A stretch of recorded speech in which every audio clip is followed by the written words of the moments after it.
first time in weeks, racing will be back on at Santa Anita Park. It all started after the tragic deaths of 22 horses in recent months, but the return of racing comes with some big changes.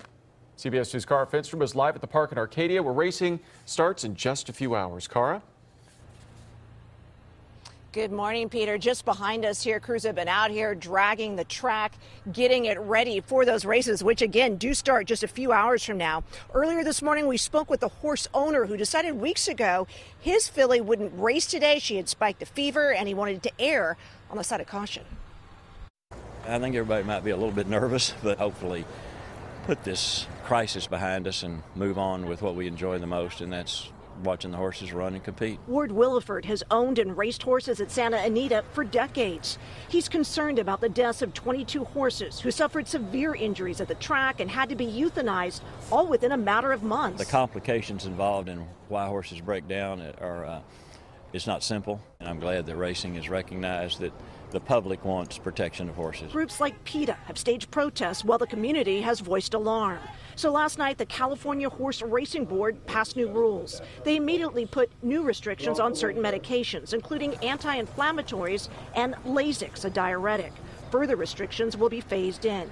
And the board moved towards banning the use of whips or riding crops during races. We already have the most progressive regulations in place in America with regard to usage of the stick.